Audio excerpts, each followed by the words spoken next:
Hello and welcome to Springboard, your virtual university. My name is Albert Okran. Welcoming you on behalf of Team Springboard, ably led by Comfort. This is your most inspirational show and the point where the greatest minds in the world converge. Your virtual university is brought to you by the Springboard Roadshow Foundation and proudly sponsored by MTN Pulse Just Be, the Enterprise Group Enterprise Your Advantage, UMB Bank, celebrating 50 years in banking with media support from the Multimedia Group and the Graphic Communications Group. We also are partnering Central University, Ghana's premier Christian private university. Today we continue the journey in the engine room, most people's favorite program, exploring the behind-the-scenes stories of many frontline personnel in the arts, entertainment, media, corporate life, sometimes political, medicine, and every other area of interest, finding out the what, the why, the where, the whom, the tough decisions, the tears that undergird their work. My guest for today has recently celebrated 8 years on the hot seat of the Super Morning Show, sitting behind the console since the 7th of August 2014. As host of the Super Morning Show, Kojo Yankson's voice is the first that you hear, or even more importantly, that voice that brings perspective to issues of national and global importance. But does he have a life? Does he face battles on every side? What pressures does he have to deal with in the course of his job?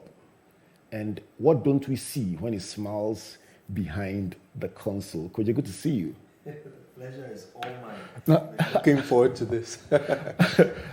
Let me ask you, are these questions real? Absolutely. And as you were asking them, I realized that perhaps we'll find out some of the answers together. I guess so. I certainly don't know. Let's start with congratulating you for 8 years on the hot seat. How hot is the seat? Oh my goodness, it's boiling. The pressure of expectation for a brand like Joy has always been the highest. From the very beginning, from the days of Tommy Annan-Forson, Dusty Wayne, Joa Edu, Komla Dumont, Kojo Nkrumah, all the big names that have occupied that seat have succeeded mainly because the expectation has been through the roof. And I was fully aware of this, when I first had the privilege of taking up this job. And it has not relented. If anything, it's got worse. The more people seek solutions to their daily problems, the more they expect us to be a part of that solution. And the less they expect us to get things wrong. So unlike a receptionist or a secretary or an administrator who can quietly do their work in an office, type up their documents, if they make a mistake, they can take out the paper, scrunch it up, throw it in the bin, and start again. Our work is done in the full glare of the public eye. They are watching everything you do. They are listening to every word you say, and they have no margin for error. Why? It's understandable because they depend on us to make good choices. They need to be informed in order to make good decisions. And we're talking about the best of us. Our audience, we call them the discerning listeners because they are. These are the people at the top of all professions in this country. They are the decision makers of our nation, the movers and the shakers. One decision made by a Joy listener probably affects no less than 10 people. In some cases, hundreds and thousands of people. So they can't afford to make these decisions on bad information. And they're coming to us, they're choosing us. It's not like, it's not like every day we are competing. For the typical Joy listener, they've made a decision that it's us they will come to. And once they've made that decision, it's now our job to justify that choice every day, to make them feel that they made the right choice. And so the pressure is incalculable. Growing up, did you think that you would one day get to the point where 6 million people or so are making decisions based on the information you churn out there? The truth is yes. From the time I was about 17 years old, I knew I wanted this job. Which job? Hosting the Super Morning Show on Joy FM. Not just being a broadcaster. No. Tell me. In fact, I didn't really care much about being a broadcaster. I just wanted to host the Super Morning Show. Why? Well, one day in Tema, I had gone to spend the holidays with my aunt, who lived in Community 5. I must have been about 16, maybe 17. I doubt I was 17 yet because I was about to go to first year of university. I just finished my A-levels. And my job in the morning was to clean her husband's car. So I think one day I was just cleaning the interior and perhaps my elbow must have accidentally hit the power button on the stereo and the radio came on. And there was somebody called Uncle Tommy who was cracking jokes and making people laugh, and he seemed to know everything. He knew what was happening at the National Theatre. He knew where there was traffic in town. He knew where the president was and what he would be doing that day. He knew the price of Fan Yogo and what promotions Fan Yogo was doing. He knew everything. And people would call in, and he seemed to talk to everyone as if they were his friends. He would get 20 phone calls, and he would joke and laugh with every single one of those 20 people. It sounded like this man was sitting in a big chair in the middle of a massive console of information. He knew everything, and everyone came to him. There was something so deeply attractive about that. And I remember my 16 or 17-year-old self thinking, I would love to do that. And so it wasn't long after that, when I went to university, I think it must have been in my second year, I was sitting on the stairs at Balco Hall, and I saw a group of people going up the stairs with equipment. I was curious. I followed them. They went all the way up to the top floor, where there was a kitchenette, which they seemed to have commandeered, and they were setting up equipment for a radio station. Right at the beginning. Right there. This was in, 1999, maybe? So they were setting up equipment. I asked them what it was. They said, new radio station for Valco Hall called Radio Valco. I thought, wow, that's interesting. You can do this. So for the next 2-3 days while they were setting things up, I was just hovering and watching them. And they started to record these little sweepers and liners for the station, little jingles that they would play to announce the station. They call them idents, station idents. And I kept coming up with these funny ideas for station idents. And I would say them in like local Cape Coast accents, like the accents of the fishermen, which is always funny. So I was giving them these funny ideas for idents, and they thought, wow, this guy sounds great on radio.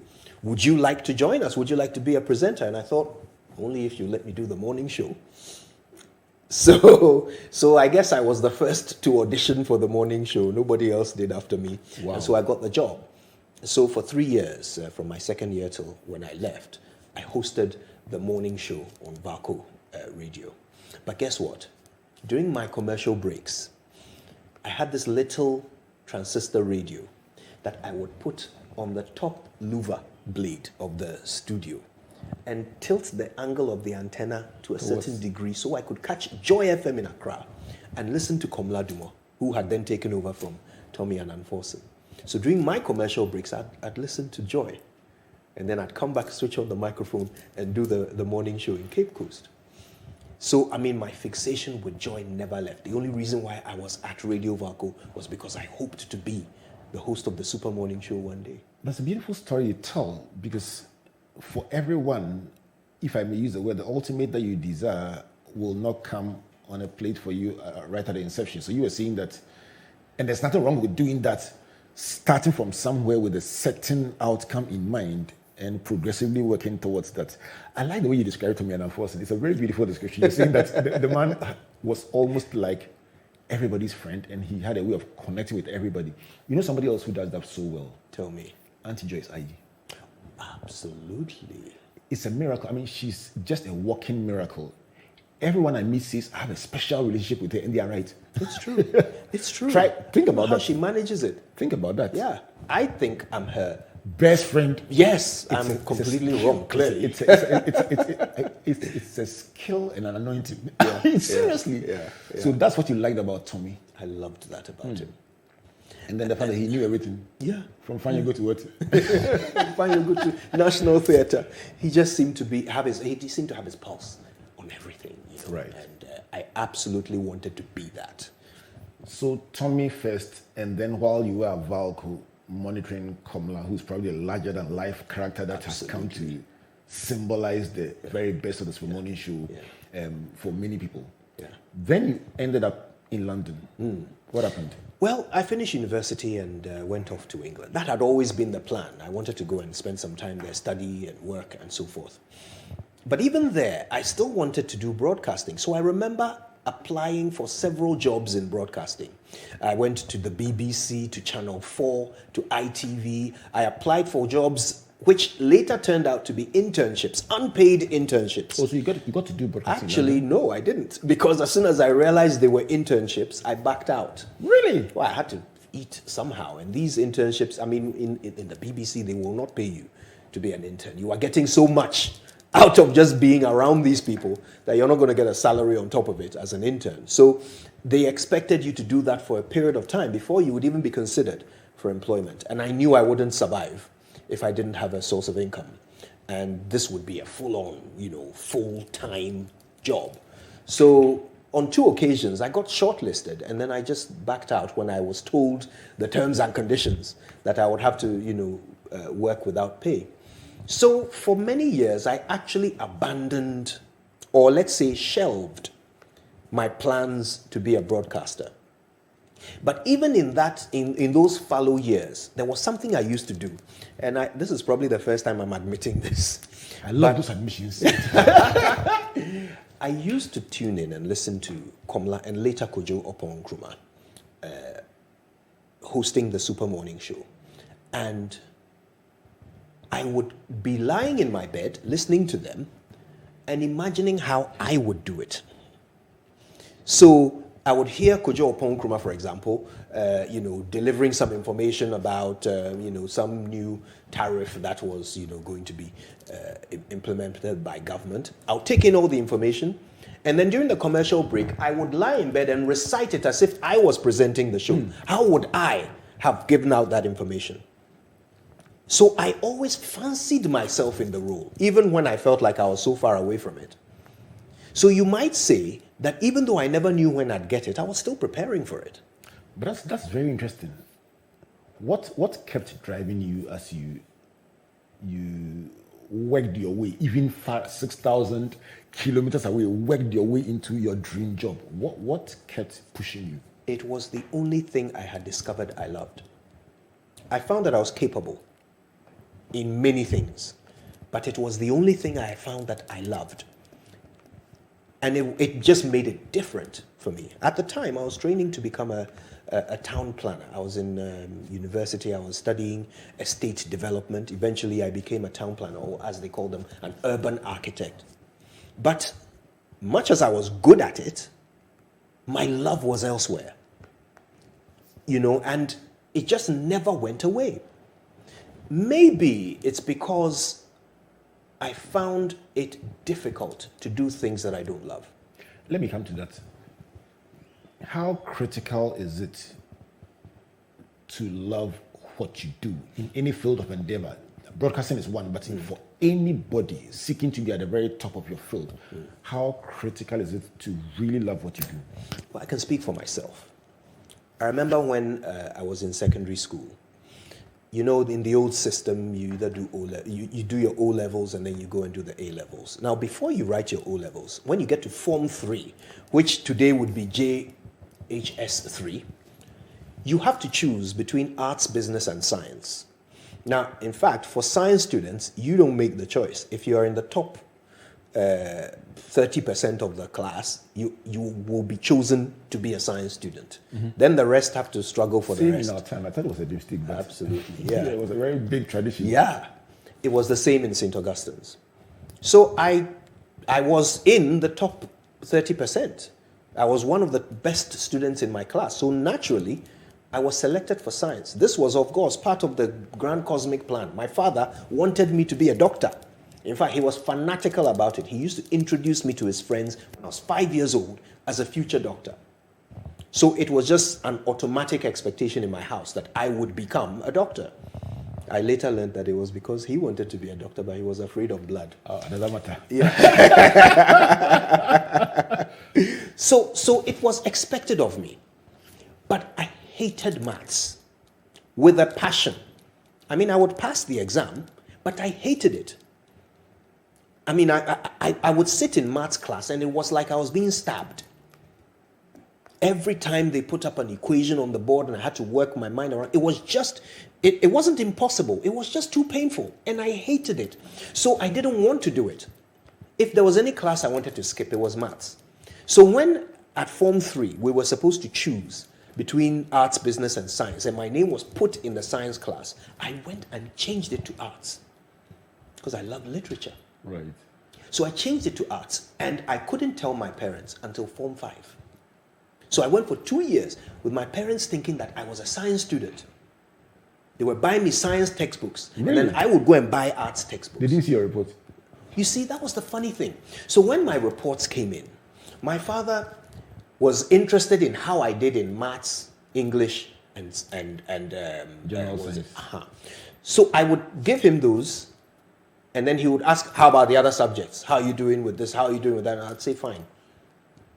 And he had a friend who was a teacher in Ogasco called Mr. Obudai, now Professor Obudai, who revealed my subterfuge to him. He came to the school and caned me. I'm perhaps the first and only student whose father has come to the school to cane me. Yes, you're serious about that? I'm not joking. Was he at Kivas right at that time? Yes, he was. Kivas to Augustine, he could have walked. Very short distance. He drove to conserve his energy for the For caning. the caning. But you see, I tell you this story to explain that I find it in fact, my constitution rebels against anything that is too hard to do. Really? I feel like if it's too difficult to do, it might not be worth my time. I expect a certain level of challenge with the things I do, but it must be a challenge that my spirit welcomes. I must look at it and feel like, you know what, this is possible if I apply myself. Let me juxtapose this against the pressure that comes with working on the Super Morning Show. I want to believe that the pressure is multifaceted, and even from where I sit, I can see the pressure that comes from upstairs, from management wanting more every single day, because there used to be this glass that they look through into the studio. Now the new configuration doesn't have that, but I expect that while you're on air, Samuel Dam is getting calls from within, then also from without, from government, then from governments, so we don't even single out anyone, and then from people who have interests that they think your show may infringe on or touch on. When those interests get intense and you get possibly misunderstood, do you still love what you do? You see, if I didn't, I would fail. If I didn't love it, I couldn't possibly do it. This is not a job for the faint-hearted. In fact, it's not a job for most strong-hearted people. It is very difficult to walk that fine line of objectivity when you obviously have opinions, and your opinions could actually cause more harm than good. And you have to somehow figure out a way of reining it in, communicating in a way that actually furthers the development of our nation rather than hindering it. It's difficult to do our job when there are so many personal and private interests pushing and pulling you, and your mind is supposed to remain on the public good. It is difficult, and if you don't love it, you can't do it. I can say this without challenge for any of the people who have done this job before me. If Kojo Yankson didn't love it, he would have failed. If Komla Dumo didn't love it, he would have failed. Tommy Annan, all of them. If they didn't love this job, in fact, you can't do it. So, in some ways, this has always been the perfect job for me. Because the number one requirement is love. And I grew that from age 16 for this job in particular. This is Springboard, your virtual university, and I love what I do. And my guest for today in the engine room is Kojo Yankson. We've been waiting for a while to do this. Kojo and I have been talking about this for years, but there's always the perfect time. And today we particularly are celebrating 8 years in the hot seat of the Super Morning Show. Could you say the seat is not hot, it's boiling? But he says that in the face of all those pressures that come with working on that job and the interests that fly from all directions, the love is what keeps him going and focused in the face of all those sometimes conflicting demands. You mentioned something that catches my attention very beautifully: objectivity vis-a-vis interests flying from all directions. But the thing that caught my attention the most is national good. Help me to understand your concept of national good. It's a difficult one. So what's national good? I suppose there is no particular thing that a nation can do that would advantage all people equally. There's no such thing. But one thing that everybody in any nation can agree on is that things have to get better. All things have to get better. And so, for me, national good is very simple to explain, even though it's difficult to achieve. National good is about making things better. That's it. And our country has very well-defined problems. Our problems are very easy to define. In fact, when you switch on your radio, that's more likely what you will hear. People defining our problems. It's very easy. So if we know what the problem is, then we know what the solution is. The disagreement is how to implement these solutions. That's where we are polarized.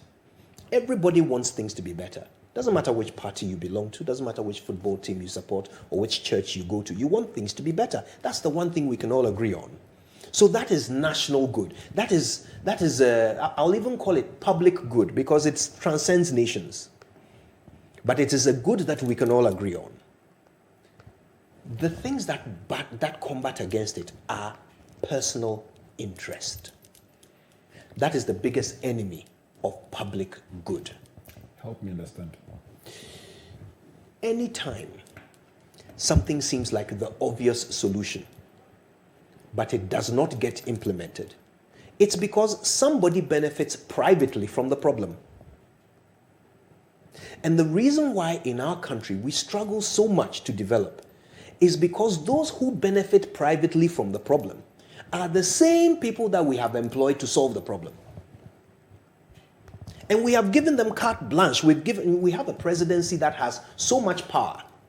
Our presidency, because of the power rendered to it by our constitution, our president is far more powerful than a president in a dictatorship like Rwanda. I kid you not. Our constitution allows our president to do far more than a dictator in Rwanda can do. Do you think we should change something about the constitution? Oh, absolutely. But unfortunately, the person whose job it is to change it will always be the president. And people will come along and sit in that seat and realize how much unfettered power they have. Tell me, is it not then against their nature to solve the problem when they are the main beneficiaries of it?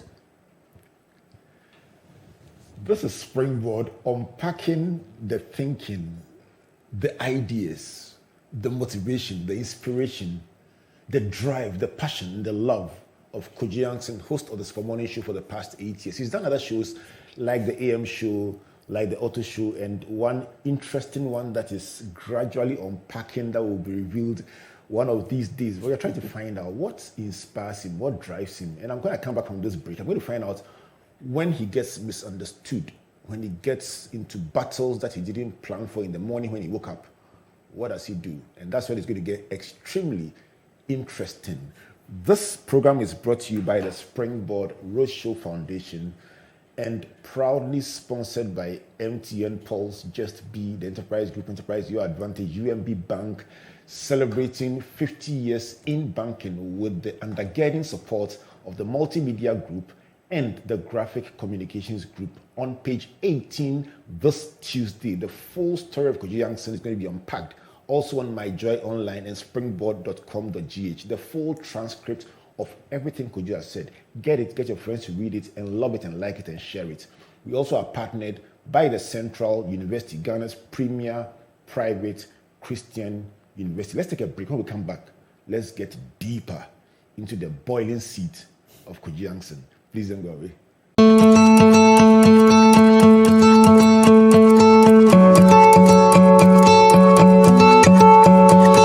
At Central University, we are not just giving theoretical knowledge, but also real-life practical immersion. Our projects and research are targeted at solving real-life problems within our built and natural environment. My name is Joseph Bafo, an architecture student. The faculty and facilities available to us make us industry ready. The project I'm working on recently won an award when my colleagues and I visited the Netherlands. Central University makes you industry ready.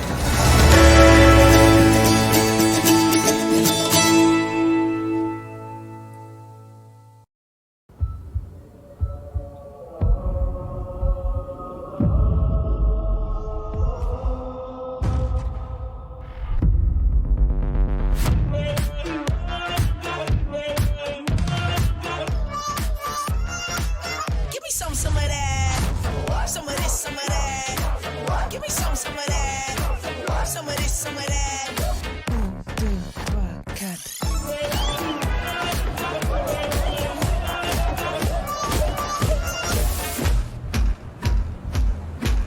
4. 1, make you melt like the sun. 2, I can make it all about you.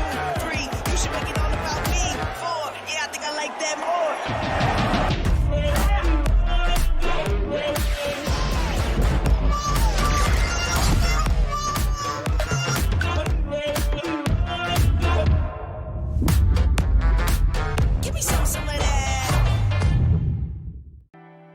There once was a man who had it all.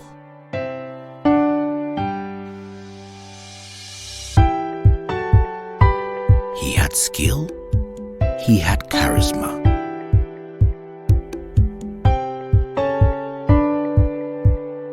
He was loved by all, but above all, he knew the importance of helping others, lifting others up. He knew the importance of giving other people an advantage so that they too would use that advantage to help others. All you need is that advantage that sets you apart from the rest.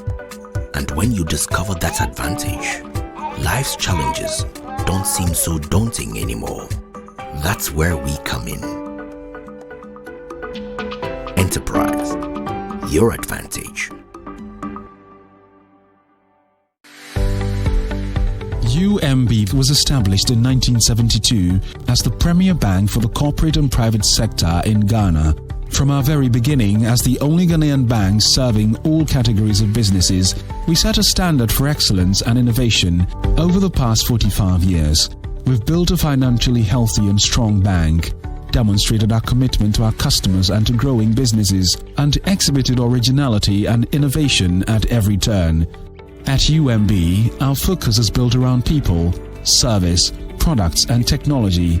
These are the key to our present success and our future triumphs. At UMB, we're poised to make a difference not only with our customers, but also in the banking industry. We invite you to share in our future.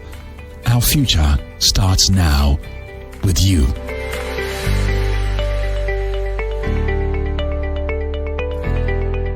Welcome back to Springboard, your virtual university, and to this amazing conversation with my friend and brother Kojo Yankson, host of the Super Morning Show for the past 8 years. He describes that as a boiling seat, and we've been finding out where the temperature emanates from and how love is the key driver. This is brought to you by the Springboard Roadshow Foundation in partnership with our various sponsors, the MTN Pulse, Just Be, Enterprise Group, Enterprise Your Advantage, UMB Bank, celebrating 50 years of supporting Ghana's entrepreneurs to build thriving organizations. And this year, as we celebrate, we are saying, come to UMB and find out how your SMS can be grown into a thriving business or organization. We also are recognizing today our partnership with Central University and, of course, the Multimedia Group and the Graphic Communications Group that make this possible for you to listen to and watch every single week.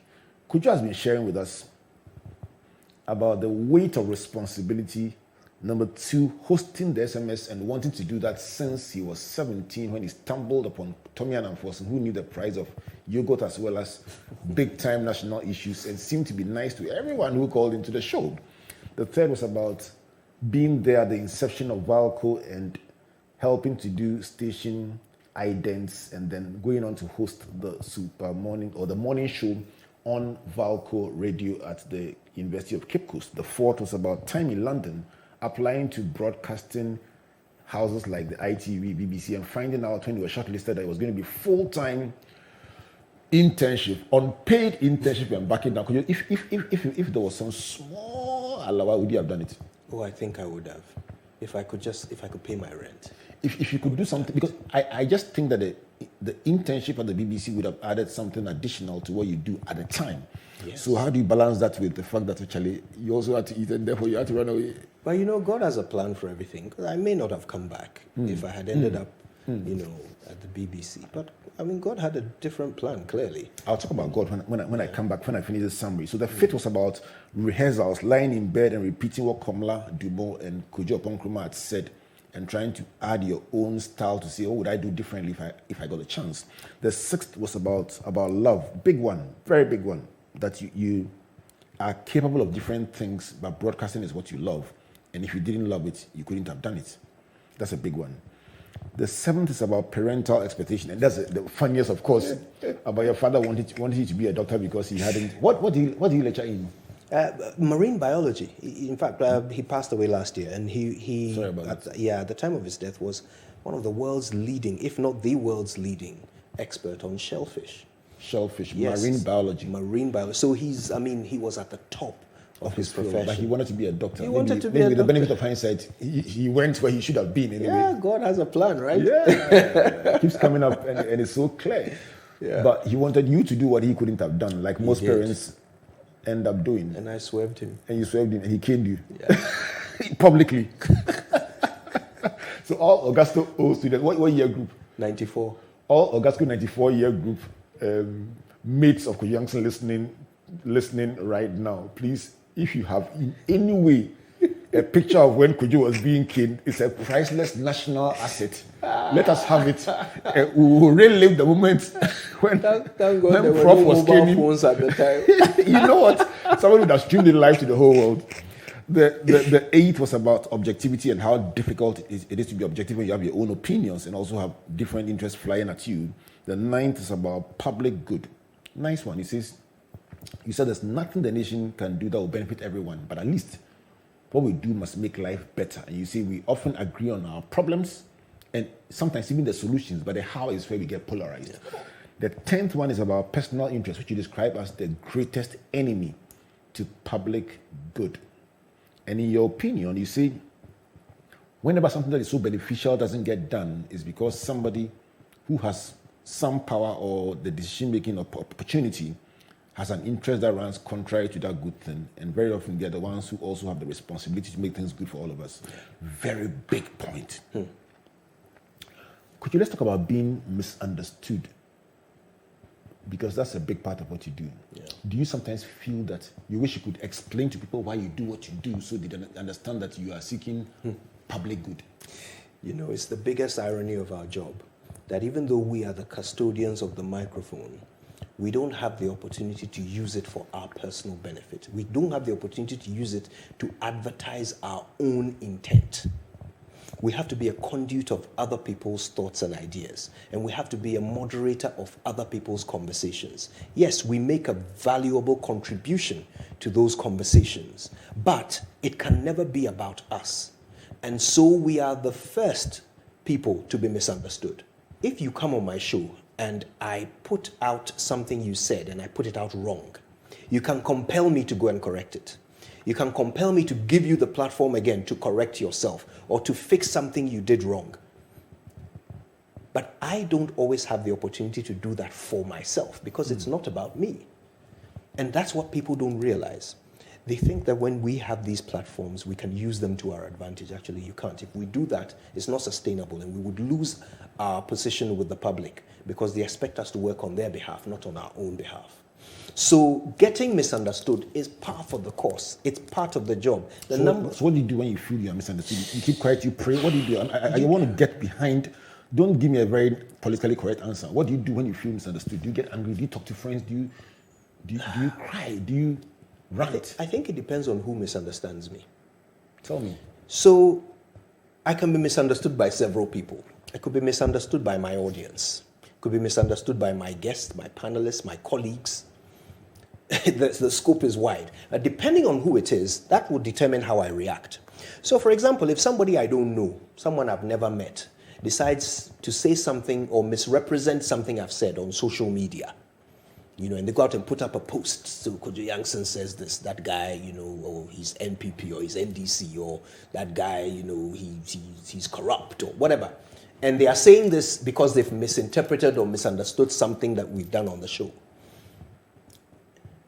The first thing that is clear to me is that this person doesn't know me. So me, the subject of his comments, he doesn't know me. That means he doesn't know his subject. That means he doesn't know what he's talking about. Now, if you don't know what you're talking about, how much of my energy should I really exert in, trying to combat you or battle you or correct you?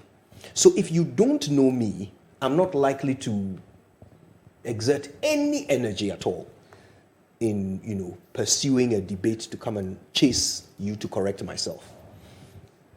But there are times when a stakeholder of a conversation that must continue misunderstands me, like a politician or a businessman or somebody I've had a conversation with, then goes off to misrepresent the interaction that I had with them.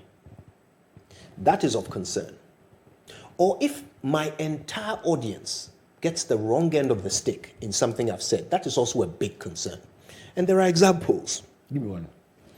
So one morning, we used to have this format where when I would come in, I would have an interaction with the pastor who hosts the show before mine, Pastor Atuakwa. So one morning I came in, and this was in 2015, I think. Yeah. I came in and there was some stories going around about the president. And I made a comment which sought to contrast. In fact, it's better that I say what I said so that I don't get misunderstood. Wow. So this is what I said. The pastor said, look, the president is in the news a lot these days. He was riding a motorbike somewhere, and then there was a story that he had licensed a gun.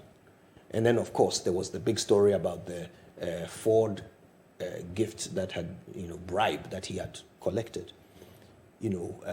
It seems people are saying a lot of negative things about the president. And I said, well, we need to put it in perspective. It's not really about the motorbike. It's not really about the gun. If you're talking about things like the president riding a bike or holding a gun, really the conversation is about security. If you're talking about, the president taking accepting a bribe, really the conversation is about governance. So those are the issues, security and governance, not motorbike, gun, and car. I mean, if you were to take those three things, you could be talking about anyone. You could be talking about an armed robber. But that's not what we're talking about. Those were my comments. Someone heard this and posted on social media. Kojo Yankson says the president is an armed robber. Are you joking? And to this day, there are people who say this on social media, that I said former President Mahama is an armed robber. Isn't it possible to cut? I'm just asking, forgive the simplicity of my suggestion. Mm-hmm. In a case like this, considering the stakes, even though you admit that you're a conduit and therefore you should not articulate your own side of the story, isn't it possible to just cut that part and help somebody to understand? Even if they don't, at least you afford them the opportunity or point them to the stream and say, listen, while you may feel this strongly about it, I did not say that. Is that? That would be the ideal solution. Unfortunately, the time this happened, in fact, it led us to fix this problem at Multimedia.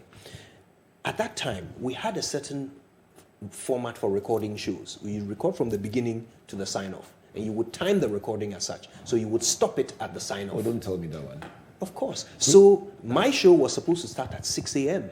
I was having this interaction with Pastor Ato at 5:55. He had signed off at 5:50. So it was during the 10 minutes that was not being recorded. Wow. So there's no record of it anywhere in the world. You can't go from him. And that was it. You know, we can talk about it and laugh right now, but it's the learnings of life. Do you still think back at that incident and feel regret? Yes. I wish I hadn't made that comment. Not because there's something wrong with it, but because I should have understood its potential to be misunderstood. I should have got that. That's my responsibility. I take the blame for that. For students of public speaking out there, especially when it is amplified on huge platforms like radio and television, what is the lesson about extempore communication? This is actually something that was later reinforced when I read one of your books. I think it's the one with the 10 Commandments, how to speak like a pro. Speak like a pro, yeah. Yes. You read it? I did. That's a big credit. I love that book. Wonderful. And one of the lessons I picked from it is the answer to this question. Speaking extempore is something that really brings emotion to a conversation. It's a positive, it's a plus. It's something that if you can master is very, very important. But it is not for the slow-witted. In fact, the best way to speak extempore is to plan it. 1000% right, sir. Yeah. That's the best. The best way to come across spontaneous is to plan it. Today on our show, we do that. There are times when we will have a conversation. It seems like it came out of nowhere. Which one is better, Fanti Kinke or Gan Kinke? Or which one is better, Lumba, or who is better, Lumba or Kojo Yankson? It might seem as if they were born out of, spontaneous moments. They were not. They were thoroughly planned the day before. And when we come on air, we are executing a blueprint. And that's the only and best way to do these things. The more prepared you are, the safer you are. And that's the big lesson for me. There are 2 mistakes in my career that are following me to this day that I can't seem to undo. One of them is what I just told you about. The other one happened when there was the explosion at Atomic Junction. That's one I remember very well. Yes. Where I turned up and, once again, it's an example of how even your best intentions can lead you into a ditch if you don't pay attention. Yes. Tell me, what happened? So we turned up that night. I'm one of the few journalists who stayed there throughout the night, from the time of the explosion until maybe midday the following day. We were there. I went home briefly, 45 minutes to go and change, and I came back. Now, while we were there, all we were doing was talking to eyewitnesses. That's all we did. So if I tell you that I spoke to maybe 30, 35 eyewitnesses, that is probably an understatement. All of them told me one thing. There were no variations. They said that they saw. First of all, you know how when gas is rising in the air, it sort of displaces, so you can see a shimmer when there is gas escaping. You can see a shimmer in the air. That's what they first saw, and it was engulfing the truck that was unloading the gas. So obviously the people who were offloading it had noticed the leak and started to shout for people to leave the area because it could go up any minute. So people started to move away. There was a young man who sells kebab at the junction. And he was one of the people who moved away. He grabbed all his sticks of kebab and started running towards the shops that are near the overhead. I spoke to a lady who is a sister or cousin of his who runs one of those stands at the shops. And she said that when he was running back, she shouted to him that he had left his fire on. So he should go back and douse the fire. As he turned round to go back, everyone saw this. It seemed as if the fire formed a pillar. Okay, because the gas had started to waft all around the area. Right. So it connected, it found the nearest flame, and it was that fire. So the fire burnt all the gas, because the gas had come from wherever it is all the way to the fire. So it burnt from there all the way back to the source. It burnt all the gas in its path. Okay, so it seemed as if the fire rose up like a pillar and then went this way and then connected with the source, and there was the big explosion. And when the fire spread out like that, like a cloud, there was a gentleman, a journalist, who was trying to photograph it or film it at the top of the overhead. And the fire came up towards them. Everybody, tried to sort of move back from it, but unfortunately he lost his footing and he fell. He's the only person who died. He fell and must have broken his neck from the top of there, and he's the only person who died. So I tried to narrate what all these eyewitnesses had told me, which, by the way, I had spoken to a fire officer who had also confirmed that is what seems to have been the source of the fire. Now, let's be clear. This doesn't mean that the kebab seller is the one who caused the explosion. Absolutely. The people who were trying to offload the gas and were doing it wrong are the ones who caused the explosion. He was just going about his daily business. So I attempted to narrate this, and this is where I made a mistake, about two mistakes. Mistake one, I should have started by saying, this is what eyewitnesses have told me. But I simply started by telling this. So I love to tell stories. So I just went into the story without saying, this is what eyewitnesses have told me. First mistake, basic fundamental rule of journalism. Second mistake, they had all pointed to the stand where the kebab seller was.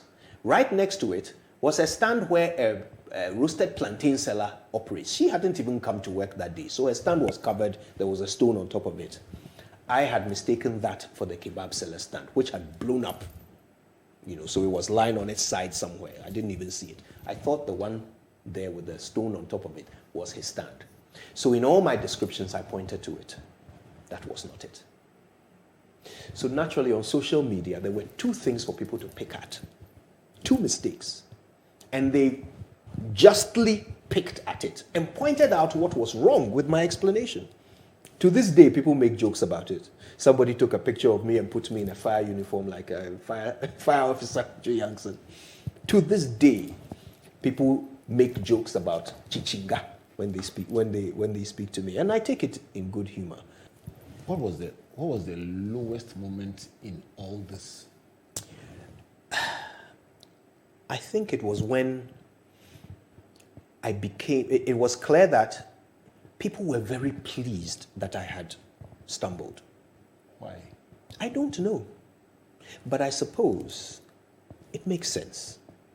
If you step on toes long enough, there are people just waiting for yours to be stepped on too. Let me give you some room to breathe by shifting away from the heavy-duty parts of your life. Talk about something that will make you smile. Your son, what kind of world do you want him to have? Oh, goodness. All right, I think I have to accept that he will never live in the world I want him to live in. But describe it for me.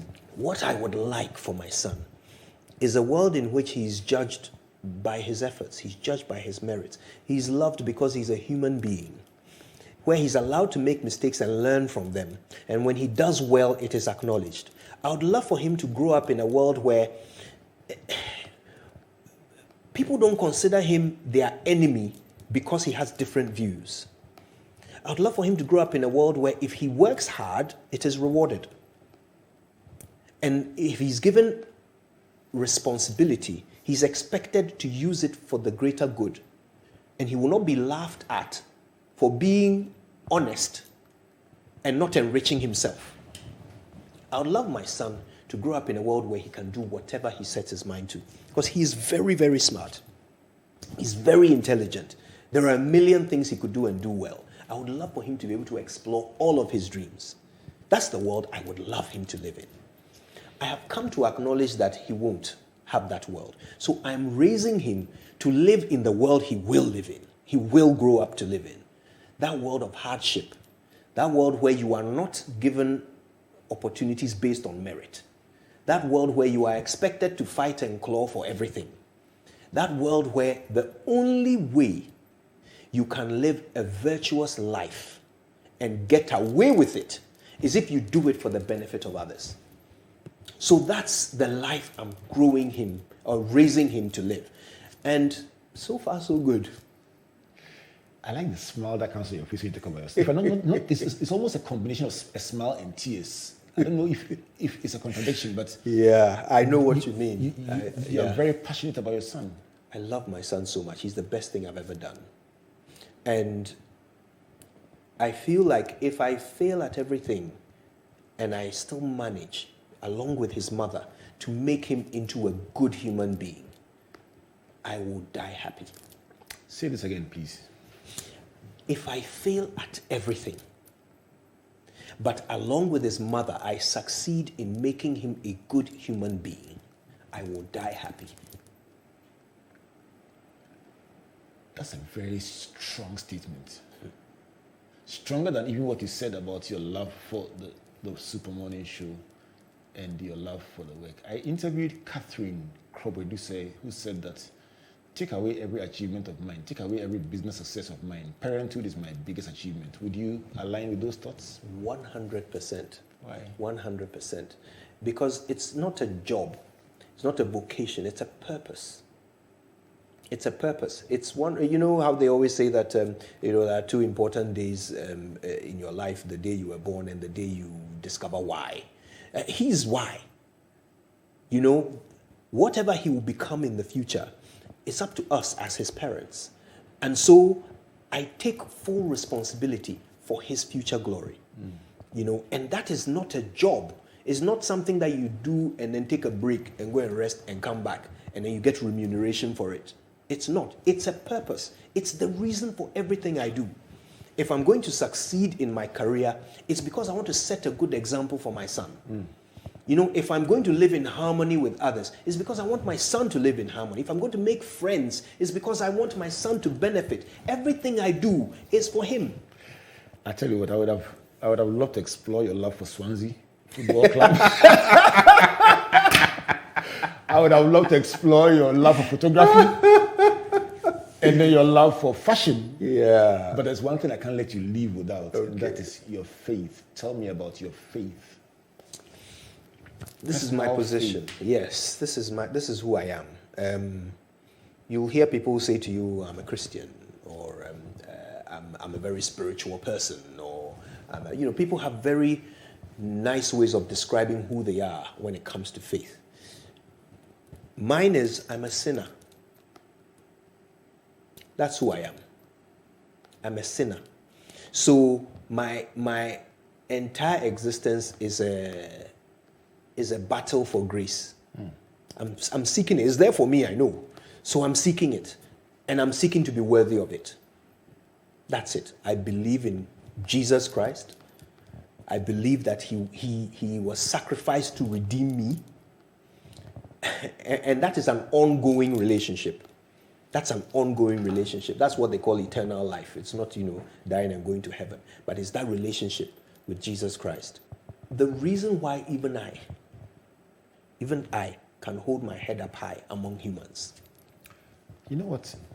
Even in your frailty of description, if I may use those words, which are my own coinage, you captured the issue of grace in a way that many fail to do.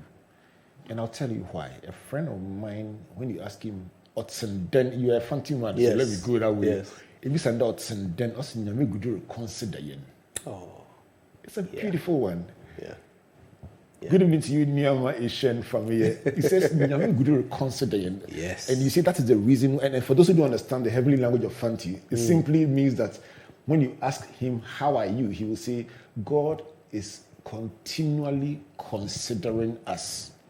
And you see that's the reason why somebody like you can hold your head up among humans. You think that it's all about the grace of God allowing a normal human being to be able to aspire to do great things. I'll tell you what you have done this evening is give us a very, very honest, relatable connection to the Kojo behind the one who gets to hold a microphone. I have enjoyed it, and I've gotten a deeper understanding of who you are. And when you hold the microphone, the next Monday morning or the next time I hear you hosting the show, I will listen with a different perspective. For those who are big note takers, please let's continue this conversation on social media because I can't unpack the full length. We've talked about the weight of responsibility, hosting the SMS, wanted to do that since he was 17, talked about Valco, the time in London, rehearsing. We've talked about love. We've talked about parental expectation in the Kings as St. Augustine's. Talked about objectivity, public good, personal interest, that big one about being misunderstood, and the two biggest mistakes of his career, one being that early morning interaction with Pastor Atu that was misrepresented and unfortunately not recorded, and then the second one that was recorded but not well presented enough.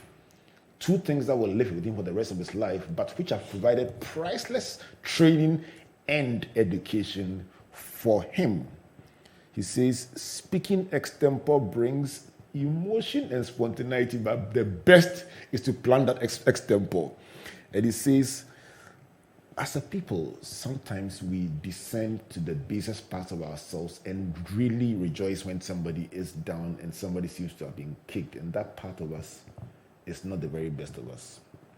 Then he talked about the world your son must live in, but cannot live in, and how you are raising him to live in the world that he will live in. And then on parenthood, that beautiful point about if you fail at everything but are able to, along with his mother, raise him to be a better person and a positive contributor to society, you would have succeeded at everything. But a beautiful note on which you end is about grace. And Kojo, I tell you what, that is a beautiful ending to a great conversation. Let me give you the chance to take us home with your closing thoughts. Wow. Have you enjoyed this? I have loved this. I said at the beginning that I've been looking forward to this because Springboard and especially the engine room, it's been something that I've used to shape my thoughts. And I've always thought that those who have come through here, they're the best of us. And so the engine room has now become a rite of passage for the high achievers in our society. And it's a brilliant rite of passage. It's a great bus stop where you can turn around and look at what you've done, and others can do it with you. So that hopefully by the time you get to your destination, there are a few others in your footsteps behind you. So if our show also achieves that, then what a wonderful way to spend an hour. Indeed. And I also thank you to you, and if I can do so, pray for you that God will continue to watch over you, that God will continue to guide you, and the dreams and aspirations that you have, not just for your son, but for public good, will come to pass as the Lord continues to guide you. So God bless you, my brother. God bless you too, Osofo. This has been a very engaging, very emotional at some parts, very revealing, and very, very beneficial edition of the Engine Room with my brother, Kojo Yankson, host of this morning show for the past 8 years, unpacking with no handbrake the story of his life. Share this with someone, share and share and share again, and let's tell a story that is bound to get even better with every single year. On behalf of Team Springboard, led by Comfort, and our partners, MTN Pulse, the Enterprise Group, UMB Bank, Central University, the Multimedia Group where Kojo resides by day and by night, and of course the graphic business. This has been Albert Okran saying God bless you, and God bless you.